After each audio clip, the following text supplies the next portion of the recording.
Tonight on Reporting Scotland.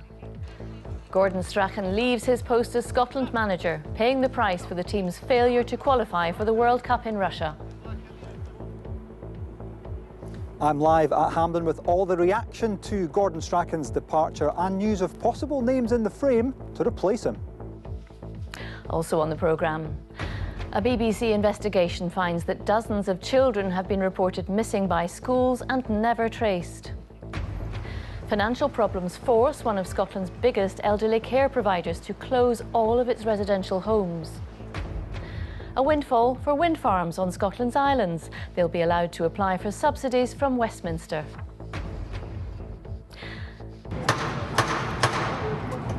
And appealing to Number 10, the campaign to free a former soldier from Scotland from an Indian prison. Good evening. Gordon Strachan has gone. Like Scotland's World Cup campaign, his tenure as national coach is over. Dozens of children have been reported missing by schools and never traced, according to figures obtained by the BBC. A system was set up to record and report missing pupils after the murder of 5-year-old Danielle Reid in Inverness in 2002. But it shows that a number of local authorities are losing track of some children for months at a time, while others are simply never found. This exclusive report from our correspondent, Lucy Adams. We can't go over it, we can't go under it. It's not just about learning to read and write. These children are taught why it's important to go to class and stay in school. With its transient community, this Glasgow primary, like many schools in big cities across the country, has had problems with pupils going missing and parents not saying where they've gone. In terms of this session, so far we have several children that have not come back and we're not sure why that is. It could be that they've gone elsewhere, the family have travelled to another country, they've found work somewhere else. For lots of our parents, they've never been to school themselves, they don't have an understanding of our education system. So from that point of view, it's difficult. And for us, it's about working with our parents to get that message across to them and to get them to understand that we really need to know that their children are safe. The system for finding missing pupils was set up after the death of Danielle Reid. It was 3 months before the body of the 5-year-old was found, partly because her mother told the authorities she'd moved to a school in Manchester, but no one checked. Now each child is recorded with a unique number. The system is supposed to ensure that every single child can be tracked and traced if they don't turn up at school for more than a month. For vulnerable children, it's less than that. But the BBC has found that in Scotland each year around 390 children aged between 5 and 16 disappear for months at a time. And from the past 3 years, at least 32 children have disappeared without a trace. So how can this happen? Children could be taken away from school in order to be married. Some might be taken out of the country in order to have female genital mutilation performed. Sometimes we don't necessarily know the full reasons why. It could be genuine, like a family holiday or a family celebration or bereavement, but there's usually more than one reason. Clearly, if there are young people that go missing from education, those issues have to be followed up properly and fully by the relevant authorities, and I would expect that to be the case. And the guidance is in place to ensure that is the case on the part of individual local authorities.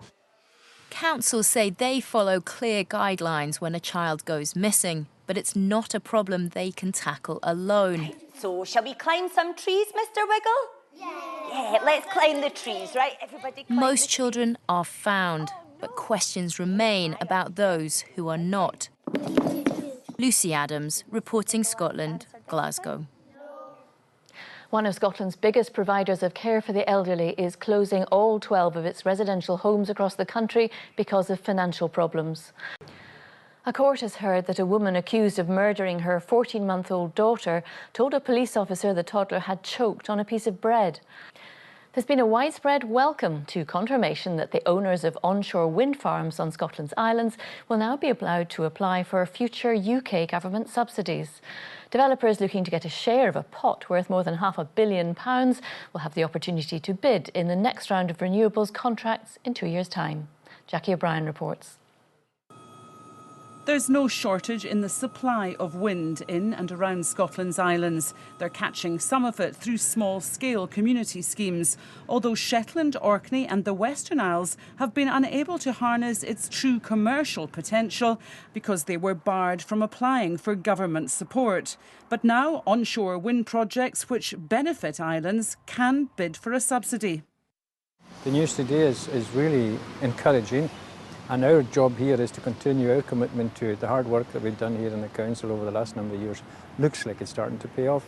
Good news. This is huge. Make no mistake about that. Under the UK Government's Contracts for Difference, or CFD, energy companies bid to provide electricity from different new technologies, competing against each other to secure a minimum price guarantee. It's hoped the inclusion of island competition could trigger the start of multi-million-pound projects which already have consent. Two really large significant ones, the Viking project on Shetland and Lewis Wind Power's project on the island of Lewis. Those projects, between the two of them and the others that are consented, could be seeing in excess of £725 million worth of economic benefit coming to the islands. Ultimately, if they're successful through bidding in the CFD auctions and they can actually get the projects built and constructed. But even if contracts are won, getting electricity across to the mainland remains a significant challenge as interconnection is costly. The CFD for the islands, I think, should give prospective developers the confidence to actually progress with grid applications, and that is what's so necessary, because the big prize here is the interconnector to deliver the electricity to mainland Scotland.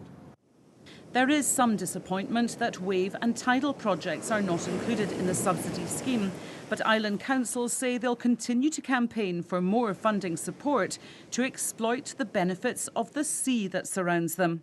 Jackie O'Brien reporting Scotland, Inverness.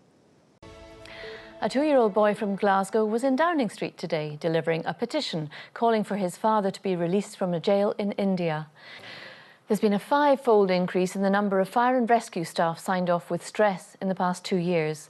That's according to figures revealed after a Freedom of Information request. Unions are blaming the reorganisation from 8 brigades to a single national service. Our Home Affairs correspondent Rival Alderson reports. It's without doubt a highly stressful job. Firefighters face danger each day as they work to save lives and property. They're also confronted on a regular basis with sights from which most ordinary people would recoil and from which they can't. Small wonder that some fire and rescue staff are signed off with stress. Numbers have been growing since the National Service was created 4 years ago, merging 8 former regional brigades. The year after reorganisation, 27 took sick leave due to stress. In 2015, the number had jumped to 77. While last year it was 137, a 5-fold increase in 2 years. By mid-September this year, 123 workers had been signed off with stress, potentially making this year a record. Unions believe the service reorganisation, with 1,000 job losses, has been partly responsible. There is definitely a link between the restructure and the significant reduction in the numbers of personnel that have been left to do the same jobs, because the workload hasn't gone away. The pressures haven't gone away. The expectations of performance on those individuals and managers who are left hasn't gone away. OK, that's fine. Fire service will attend.